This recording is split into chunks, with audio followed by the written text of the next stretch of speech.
Donc, vous avez, j'imagine, compris, une main ensanglantée et l'idée d'aller jusqu'au bout. Parce que c'est dans l'évangile de Jean qu'on continue. Et vous saviez qu'on était dans cette pièce où Jésus avait eu cette discussion finalement avec les apôtres. Et il leur parle qu'il va s'en aller, mais ils ne comprennent pas. Il leur parle qu'il va leur envoyer le consolateur, mais ils ne comprennent pas. Vous savez que c'est ce moment où Jésus a dit, vous connaissez le chemin. Et alors, mais il dit, mais montre-nous le chemin. Et Jésus dit, mais je suis le chemin, la vérité, la vie. Je vais au Père. Et alors, là, il y a Philippe qui dit, mais montre-nous le Père et cela suffira. Sous-entendu, mais montre-moi Dieu. Enfin, qui n'aimerait pas, même, qui n'aimerait pas voir Dieu et ça suffit, évidemment, le jour où tu vois Dieu, ça suffit. Je pense que tu es hyper convaincu. Et là, Jésus lui dit, mais enfin, ça fait si longtemps que je suis avec vous et tu ne m'as pas encore reconnu ou vu. Tu n'as pas vu que je suis dans le Père et que le Père est en moi. Vous vous souvenez, je voulais juste vous remettre à table. Et particulièrement, donc normalement on étudie l'évangile de Jean, et puisqu'on est au chapitre 15, mais je commence par un autre passage. C'est dans le livre des Actes, c'est Paul qui est à l'église de Césarée, et à un certain moment, il leur dit que le Saint-Esprit lui dit qu'il va devoir partir sur Rome. Il fait cette annonce, et là tout le monde pleure, tout le monde est triste, oh Paul s'en va. En entendant cette déclaration, donc Paul qui entend les gens qui disent « mais n'y va pas, va pas là-bas, va pas là-bas ». Nous avons supplié Paul, nous et les croyants de Césarée, de ne pas monter à Jérusalem. Mais il nous répondit, « Que faites-vous là? Vous voulez me briser le cœur avec vos larmes? Je suis tout à fait prêt, moi, non seulement à aller en prison, mais même à mourir à Jérusalem pour le Seigneur Jésus. » Comme nous n'arrivions pas à le faire changer d'avis, comme quoi Paul est têtu, nous n'avons plus insisté et nous nous sommes contentés de dire que la volonté du Seigneur Dieu soit faite. Enfin, quand je dis têtu, ce n'est pas dans le sens négatif, c'est dans le sens que l'apôtre avait cette conviction, avec cette certitude, et les gens pouvaient pleurer, pouvaient dire « non, n'y va pas ». Ce n'est pas des mauvaises personnes qui lui disent de ne pas y aller. C'est parce que ça faisait environ 2 ou 3 ans que Paul enseignait à Césarée, et là il dit « je m'en vais ». Et on sait qu'il va se faire tuer, et on le sait que Paul risque la mort. Et Paul dit « non, je dois y aller, le Seigneur me convainc de cela ». Et je vous dirais que dans ce petit passage-là, il y a une grande réalité de notre monde. Il y a les gens qui, par l'Esprit, veulent aller jusqu'au bout, et dans l'Église, on dit « non, non, non, préserve ton confort, reste avec nous, on est bien entre nous ». Non, le Seigneur me presse d'y aller. Non, ce n'est pas raisonnable. Quand il dit, le texte dit qu'ils ont insisté, mais nous n'avons pas réussi à le faire changer d'avis, je vous dirais que pour beaucoup, c'est un petit peu notre monde.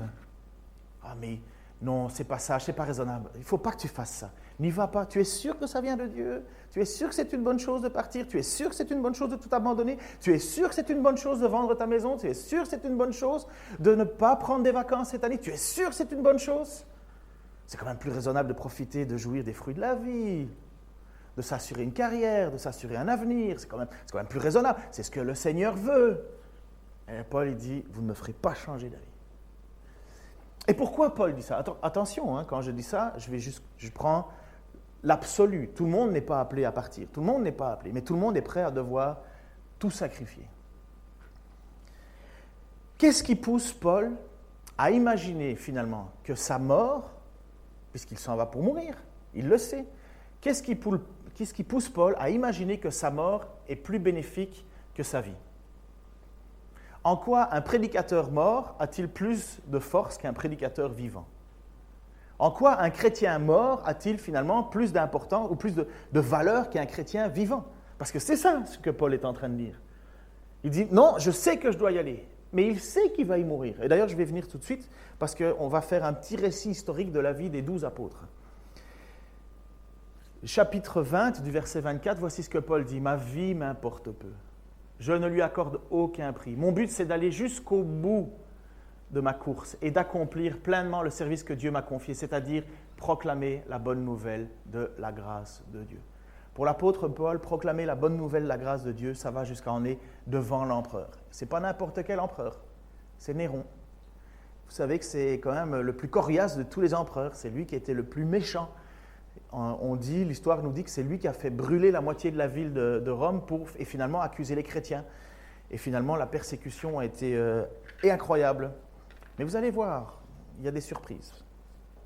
Et Paul dit, ma vie m'importe peu. Est-ce que nous avons cela En nous, est-ce qu'on dit ça, c'est juste pour Paul, c'est juste pour s'être excité, là. Lui, il a vu Jésus, hein. Lui, il a été enseigné au 3e ciel. Nous, on n'est pas au niveau de Paul. Ou bien est-ce que finalement, c'est quelque part la même chose que nous devrions avoir comme idée? Ma vie m'importe peu. Ma vie m'importe peu. Mon but, c'est d'annoncer la bonne nouvelle de la grâce de Dieu. Est-ce que c'est ce qui nous motive? Moi, je n'ai pas l'impression. Et quand j'entends de plus en plus l'évangile de la prospérité arriver, que la seule chose qu'on désire, et dans nos réunions de prière, la seule chose qu'on fait, c'est prier pour qu'un tel soit guéri, un tel ci, un tel ça, un tel ça. Pas que c'est interdit. Loin de là. Prier pour les malades, prier, mais est-ce qu'on prie pour dire, Seigneur, qu'est-ce que je dois abandonner? Qu'est-ce que je dois quitter? Qu'est-ce qui est plus important, finalement, que de te suivre? Est-ce que ma vie a vraiment un prix? Et ça, c'est quelque chose qui nous parle à tous, hein, à moi en premier, à vous, j'espère. Mais voilà ce qui est un modèle. Et pourquoi? Et d'où ça vient? Pourquoi? Eh bien, on retourne alors dans notre pièce avec les apôtres et Jésus-Christ qui va leur parler. Et voici ce qu'il va leur dire. Je vous commande, voici donc ce que je vous commande, aimez-vous les uns les autres. Si le monde a de la haine pour vous, sachez qu'il m'a haï avant vous. Si vous faisiez partie du monde, il vous aimerait parce que vous lui appartiendriez. Mais vous n'appartenez pas au monde, parce que je vous ai choisi du milieu du monde. C'est pourquoi il vous poursuit de sa haine. Souvenez-vous de ce que je vous ai dit, le serviteur n'est jamais supérieur à son maître. S'ils m'ont persécuté, ils vous persécuteront vous aussi. S'ils ont gardé mes paroles, ils garderont les vôtres aussi. Mais c'est à cause de moi qu'ils agiront ainsi, parce qu'ils ne connaissent pas celui qui m'a envoyé. Si je n'étais pas venu, si je ne leur avais pas parlé, ils ne seraient pas coupables. Mais maintenant, le péché est sans excuse. Parce que pour Dieu et pour Jésus, le péché ne s'excuse pas. Souvent, j'entends des prières qui vont un petit peu dans le sens de « Seigneur, excuse ». Non, ce n'est pas « excuse », c'est « Seigneur, je te demande pardon » et le Seigneur pardonne. Mais nous n'avons pas le droit de pécher. Il est mort pour ça. Mais le Seigneur pardonne le péché. Celui qui a de la haine pour moi en a aussi pour mon Père. Si je n'avais pas accompli au milieu d'eux des œuvres que jamais personne d'autre n'a faites, ils ne seraient pas coupables. Mais maintenant, bien qu'ils les aient vus, ils continuent à nous haïr, et moi et mon Père. Mais il fallait bien que s'accomplisse cette parole écrite dans la loi. Même dans cette... Là, on voit que même dans l'oppression, même dans la résistance, même dans l'haïssement du monde envers Dieu et envers Jésus, ça c'est encore au contrôle. Dieu le savait, il n'est pas surpris. Afin qu'à son complice cette parole écrite dans leur loi, ils m'ont haï sans raison. Le Messie, ce qui était annoncé du Messie, le Messie devait venir et ils l'ont haï sans raison.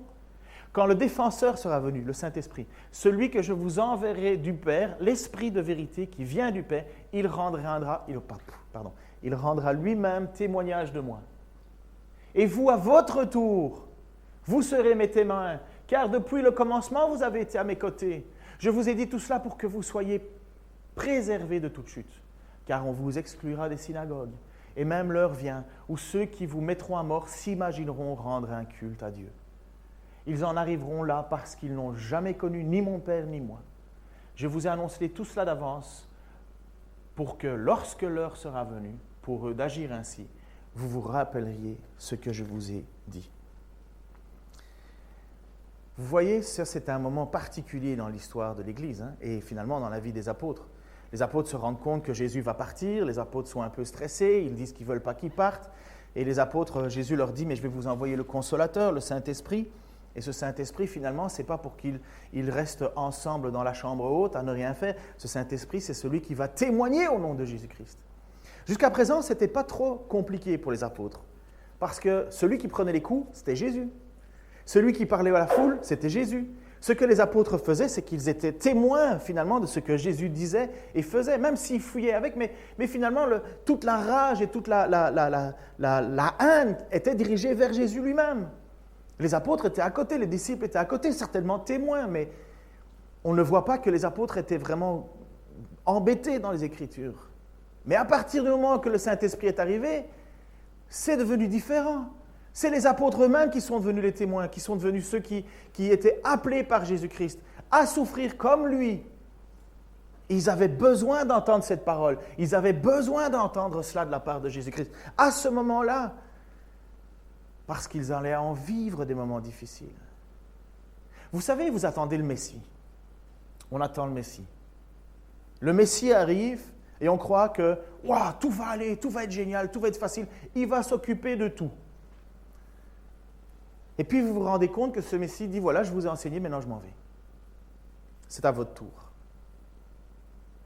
Et vous pensez que vous êtes simplement dans le mode de la réussite perpétuelle. On va tout réussir parce qu'on a le Messie avec nous. On va tout réussir parce que Jésus est avec nous. On va tout réussir parce qu'on est chrétien. On va tout réussir parce qu'on chante des louanges à Dieu. On va tout réussir, on va tout réussir. Ça va être devant nous parce que Dieu abattra les murailles, parce que tout va marcher. Moi, je ne lis pas ça. Jésus nous dit, ils m'ont persécuté, ils vous persécuteront. Et vous avez besoin de l'entendre parce que ça sera la preuve que vous êtes mes témoins.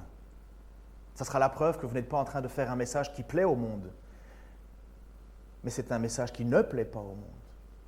Je ne suis pas contre les grandes églises, mais dans les grandes églises, on a tendance à chercher ce qui plaît au monde. Et je vous dirais que les grandes églises, même si c'est une très bonne chose, ce n'est pas normal. Ce n'est pas normal qu'un pécheur s'assied dans une église et finalement on n'est pas dérangé. Finalement, que l'on cherche à plaire au monde. Tu peux remettre 2 images avant?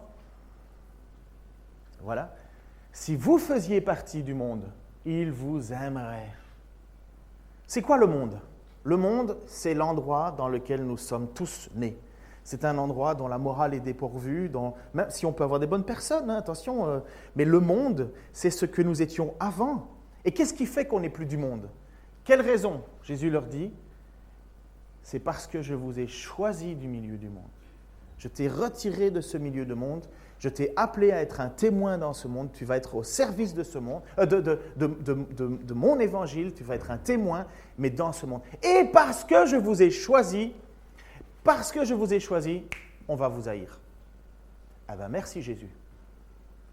Moi, je n'avais pas choisi le Seigneur Jésus-Christ pour ça.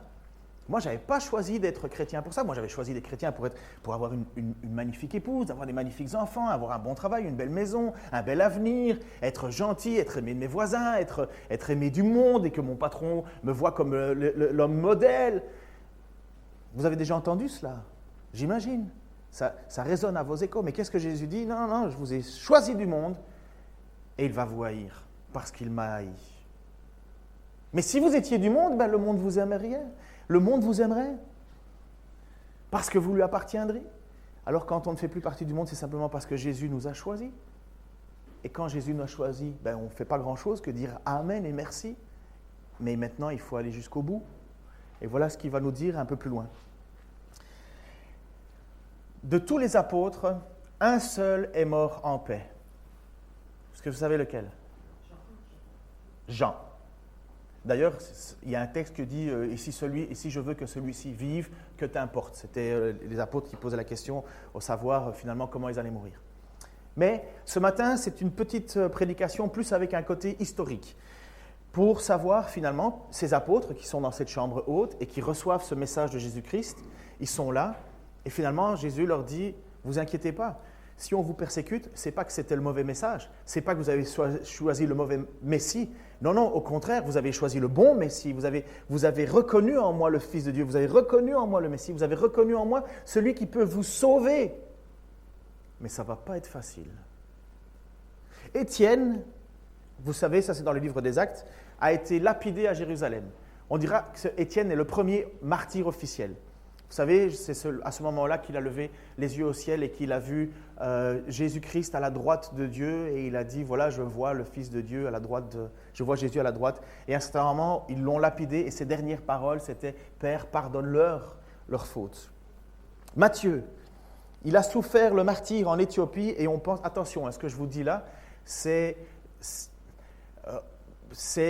l'histoire de l'Église. Eusèbe nous a donné beaucoup de textes sur l'histoire de l'Église, mais ce n'est pas aussi fiable que les évangiles. Okay? Bien souvent, c'est des traditions qui sont arrivées. Alors, dans les traditions, les détails peuvent peut-être souvent être faux, mais en général, l'idée de base est vraie. Donc, ce que je vous dis là, c'est ce qui ressort des livres d'histoire, mais il y a parfois des versions qui changent. Alors, j'ai fait le choix d'une version quand même. Hein. Il fallait bien que... Mais ils sont morts et martyrs. Matthieu a souffert le martyre en Éthiopie. tué par blessure d'une épée. Marc est mort à Alexandrie, en Égypte, après avoir été traîné par des chevaux à travers les rues de la ville jusqu'à ce qu'il en meure. Luc a été pendu en Grèce à la suite de son énorme prédication pour les perdus. Jean, même s'il est mort en paix, a fait face au martyre quand il a été bouilli dans de l'huile, jeté dans un chaudron d'huile bouillante pendant une vague de persécution à Rome. Toutefois, il a quand même été miraculeusement sauvé de la mort. Et puis après ça, Jean a été condamné à aller travailler dans les mines, dans l'île de Patmos. Il est devenu un forçat. Et c'est là où il a écrit, alors sur cette île de Patmos, où il a écrit le livre de la Révélation, le livre de l'Apocalypse. Après ça, il a été libéré et il est devenu évêque d'Édesse, dans la ville de Turquie. Et lui, c'est le seul qui est mort alors à un âge avancé, et il est mort dans la paix. Pierre fut crucifié la tête en bas sur une croix en forme de X, selon la tradition de l'Église, parce qu'il avait dit à ses bourreaux qu'il se sentait indigne de mourir de la même manière que Jésus-Christ avait été mort. Jacques, chef de l'église de Jérusalem, a été jeté du haut du promontoire au sud-est du temple d'une 100aine de pieds de hauteur, quand il a refusé de renier sa foi dans le Christ. Et quand ils ont découvert que finalement il n'était pas mort suite à sa chute, ils l'ont tapé à coups de bâton pour qu'il décède. Jacques, le fils de Zébédée, était un pêcheur de métier quand Jésus l'appela à toute une vie de ministère. Et en tant que dirigeant fort de l'église, Jacques a finalement été décapité à Jérusalem. Écoutez ceci, c'est la tradition, mais c'est peut-être vrai. L'officier romain qui gardait Jacques regardait étonné alors que Jacques défendait sa foi durant son procès. Plus tard, l'officier marchait à ses côtés de Jacques vers l'endroit de son exécution. Vaincu par la croyance, il a déclaré sa nouvelle foi au juge et s'est agenouillé à côté de Jacques pour accepter la décapitation en tant que chrétien. Je ne sais pas si c'est vrai, mais ça fait réfléchir. Barthélemy, plus connu sous le nom de Nathanaël, vous savez, celui qui était sur le figuier et Jésus lui dit au tout début de l'évangile de Jean, lorsque tu étais sur le figuier, je t'ai vu, et là, il dit waouh. Jésus lui dit, tu verras encore d'autres choses. Et puis Barthélemy était missionnaire en Asie. Il a été témoin de notre Seigneur dans la Turquie actuelle. Barthélemy fut martyrisé pour ses prédications en Arménie, où il est censé avoir été écorché vif, et puis à coups de fouet, et puis ensuite crucifié. André a été crucifié sur une croix en X aussi. Dans X, donc vous savez qu'on a les croix comme ça, nous on l'a comme ça. La croix en X, c'est qu'elle est mise en X, quoi. Donc il y a deux points qui touchent le sol. C'est cruel. Hein. Donc il a été crucifié à Patras en Grèce après avoir été sévèrement battu par 7 soldats. Ils ont attaché son corps à la croix avec des cordes afin de prolonger son agonie, donc plutôt que de mettre des clous. Ses disciples ont indiqué que quand il a été conduit vers la croix, André l'a salué en ces termes: « J'ai longtemps souhaité et attendu être cette heure heureuse. La croix a été consacrée par le corps du Christ où il a été crucifié. » Et il continua de prêcher à ses bourreaux pendant 2 jours jusqu'à ce qu'il mourût.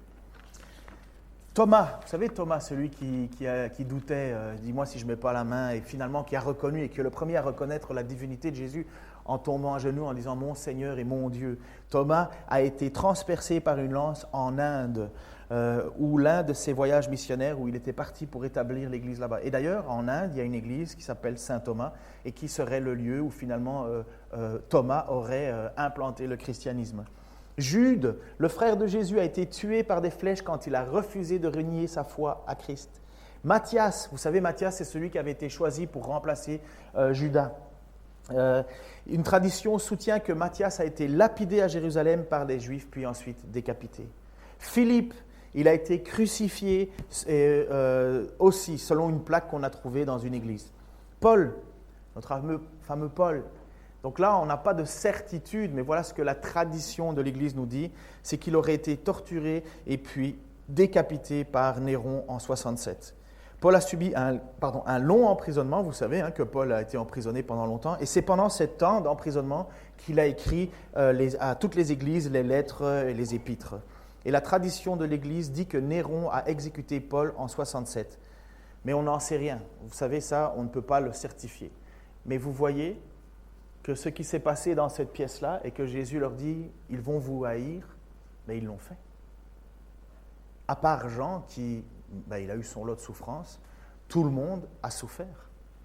Est-ce que ça a empêché l'Évangile de grandir? Oui? Ah, au contraire, j'allais dire oui, parce que je dis, on est là. La preuve que ça n'a pas empêché, on est là. On est ici. Et pourtant, Jésus leur a dit une chose qui était la plus importante qu'ils avaient besoin d'entendre. Je vous dis cela afin que vous ne chutiez pas. Parce que Jésus sait qu'il y a quelque chose de plus grave que d'être torturé, d'être mis à mort, d'être martyrisé. C'est de renier Jésus-Christ. Et pas un seul ne l'a fait. Pas un seul de ses disciples ne l'a fait. Pourquoi? À votre avis? Allez, on fait comme si on était un mercredi à l'étude biblique. Oui? Quelle est la différence entre l'apôtre Pierre qui, à un certain moment, entend le coq chanter 3 fois et s'en va après avoir dit qu'il ne connaissait pas Jésus, et le même Pierre qui, à la Pentecôte, sort dans les rues et témoigne de sa foi et à un certain moment est emprisonné, battu et sort de la prison tout joyeux d'avoir pu souffrir pour le Christ? Quelle est la différence? Qu'est-ce qui s'est passé? Exact. Pardon?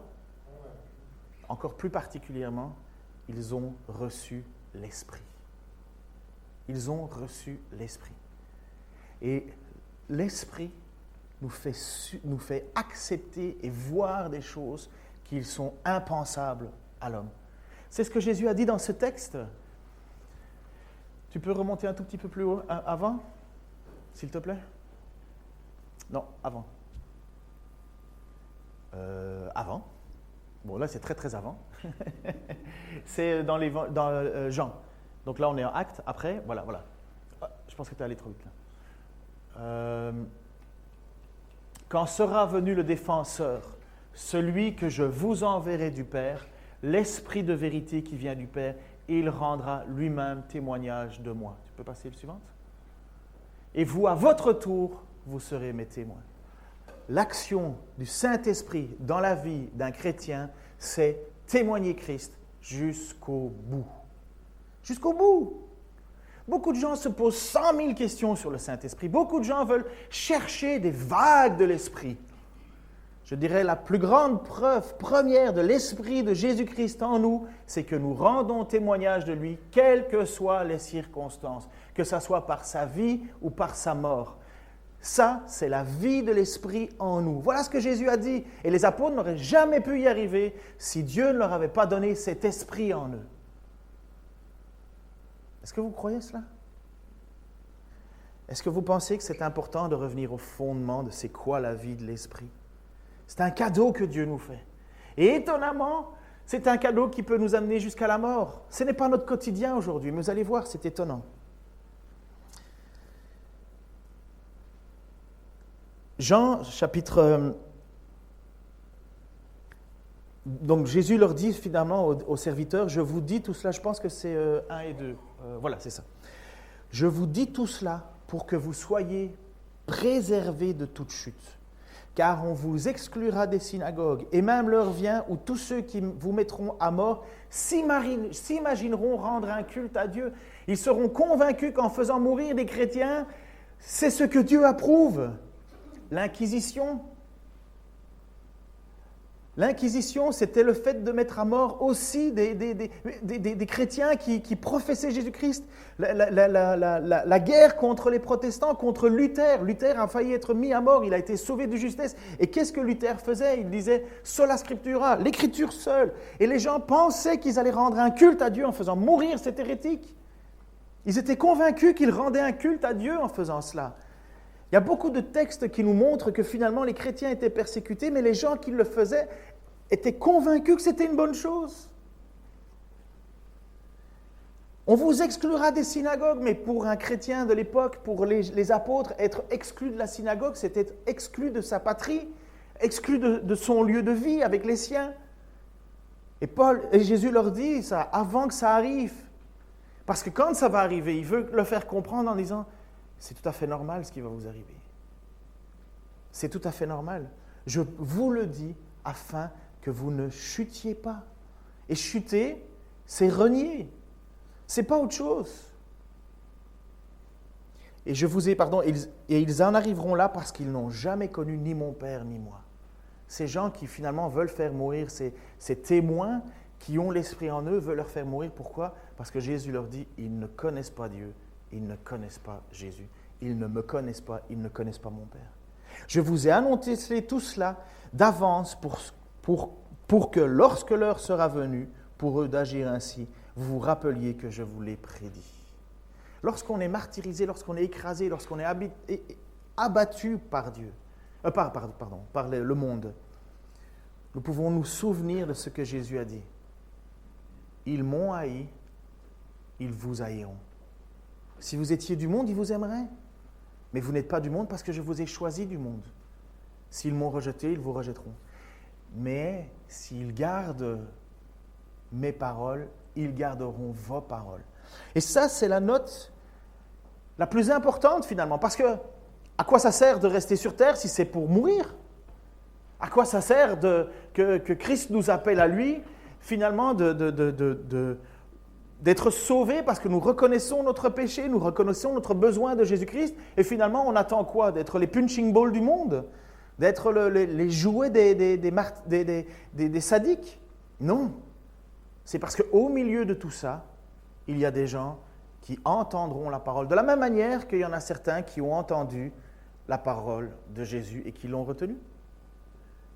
Mais tous ne retiendront pas la parole, et dans le tous, il y en a qui retiendront la parole, parce que c'est ce qui s'est passé avec Jésus. On n'est pas plus grand que lui.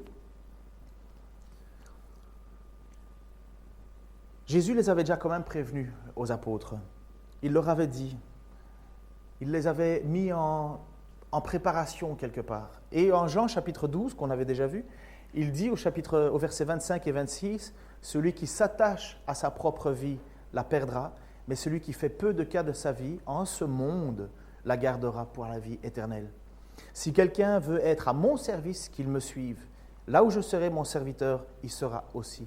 Si quelqu'un est à mon service, le Père lui fera honneur. » Les apôtres ont déjà entendu cela, que finalement, être prêt à perdre sa vie, c'est finalement suivre Jésus. Apparemment, il y aurait quelque chose, il y aurait comme une tension entre vouloir vivre sa vie et vivre la vie pour Jésus. Et honnêtement, c'est vrai. C'est vrai. Les 3/4 du temps, qu'est-ce qui nous empêche de vivre l'Église comme Jésus nous l'a demandé? Les 3/4 du temps, notre propre vie, notre propre agenda. Ce n'est pas parce qu'on vient à l'Église qu'on va être plus proche de Dieu. Mais si on est proche de Dieu, c'est quand même normal de venir à l'Église. C'est quand même normal. Mais il y a une tension entre notre vie, notre désir et ce que Dieu attend de nous. Il y a une tension perpétuelle. Et vous savez quoi? C'est encore plus important maintenant de le vivre qu'autrefois.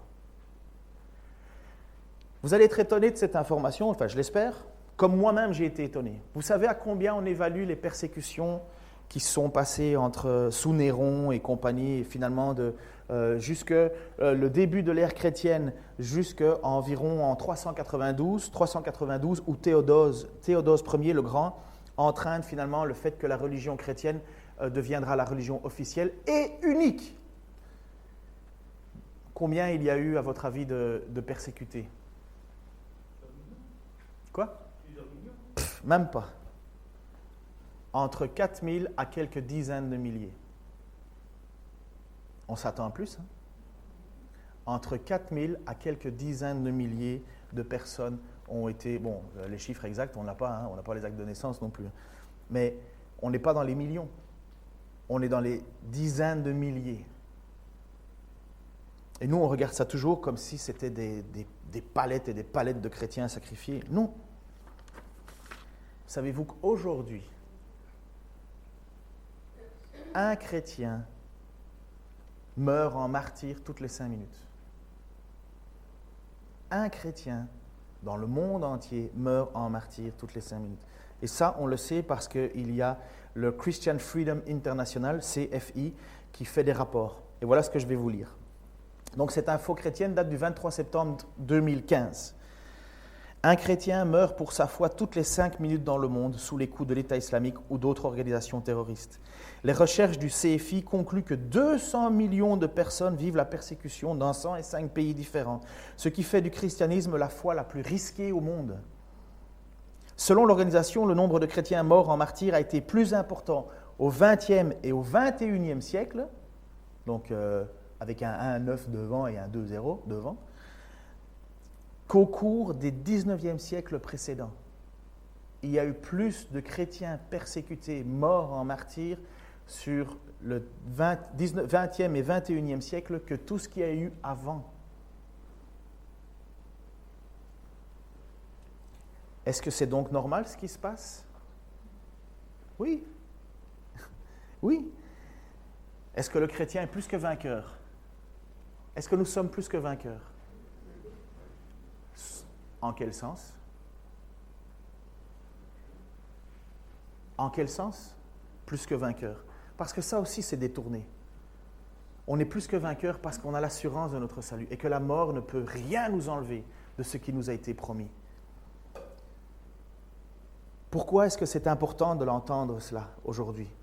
Parce que c'est beaucoup plus certain que l'on se fasse faire persécuter qu'il l'était au premier.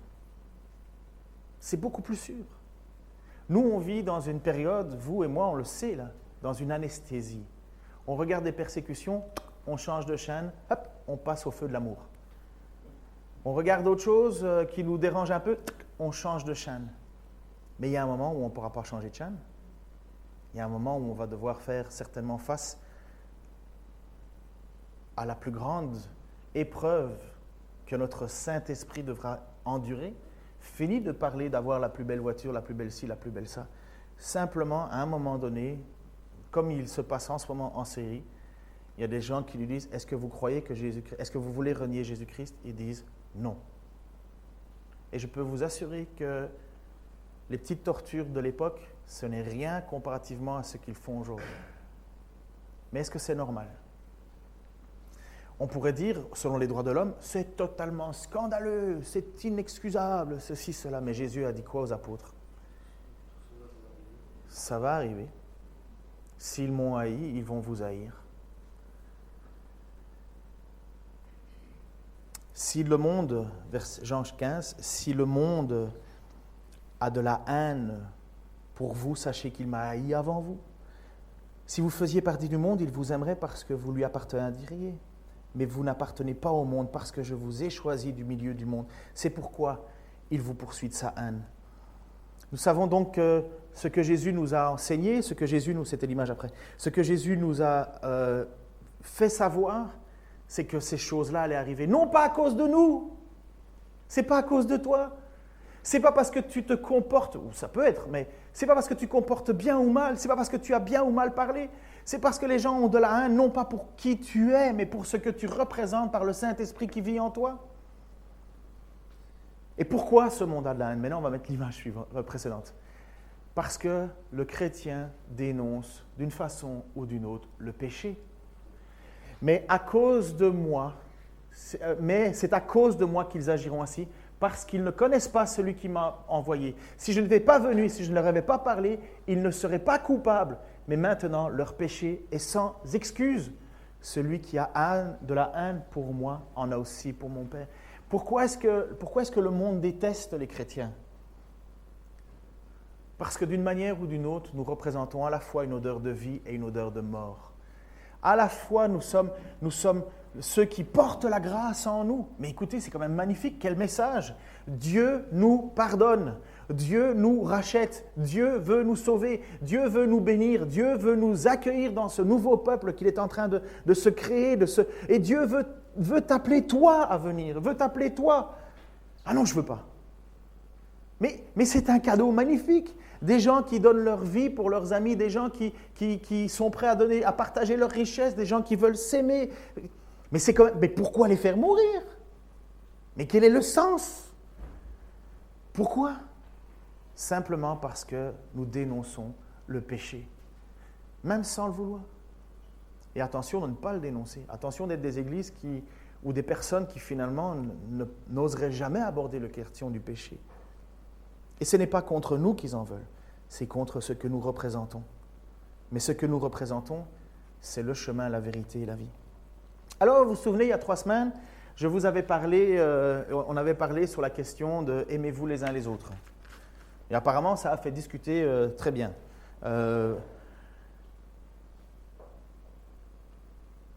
C'est quoi le commandement de Jésus? Tu peux mettre l'image? Chapitre 15, verset 17, juste ce qui introduit ce qu'on vient d'étudier.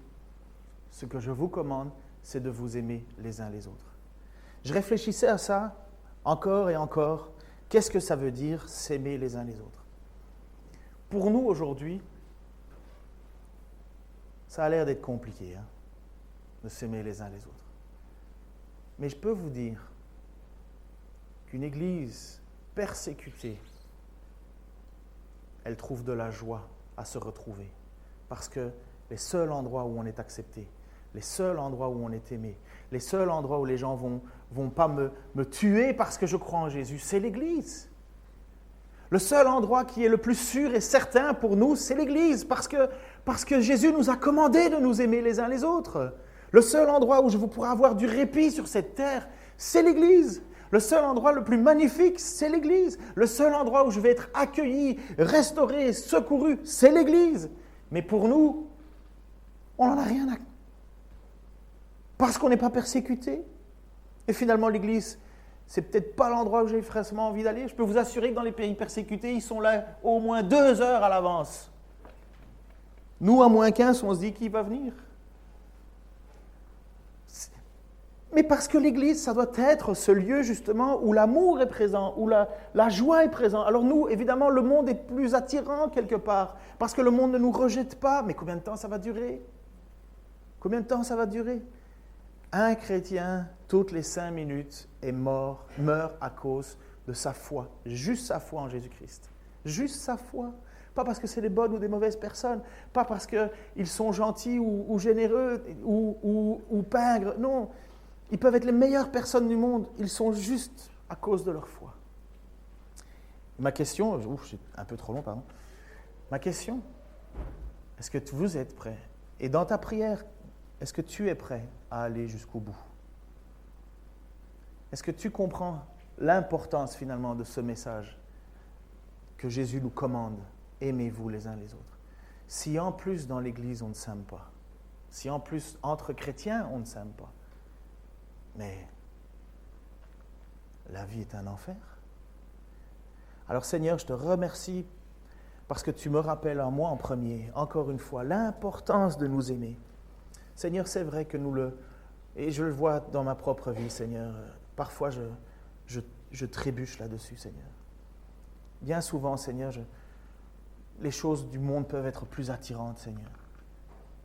Et on ne se rend pas compte que pas loin de nous, Seigneur, des frères et des sœurs, Seigneur, en nombre, sont persécutés simplement parce qu'ils t'aiment. Ils perdent tout. Et Seigneur, oh combien je veux t'aimer à ce niveau-là. Oh combien je veux t'aimer jusqu'au bout, Seigneur. Je veux te servir, Seigneur, jusqu'au bout. Je te prie pour des frères et des sœurs ici aussi. Seigneur, ils ont peut-être été blessés par le manque d'amour dans l'Église. Je te prie que tu nous pardonnes, Seigneur. Je te prie, Seigneur, que tu nous transformes. Je te prie, Seigneur, que l'on puisse se rendre compte que l'Église est vraiment l'endroit que tu as prévu pour nous, pour ton peuple. Seigneur, que ce soit cette Église ici ou ailleurs, ou en d'autres ailleurs, endroits, Seigneur. C'est vraiment le refuge, Seigneur, où nous pouvons venir te chanter, te louer, t'adorer, nous encourager les uns les autres, prier les uns les autres, Seigneur. Parce que tu nous as donné ce cadeau, Seigneur, qu'est l'Église. Seigneur, aide-moi, aide-nous, Seigneur, à obéir à ce commandement de nous aimer.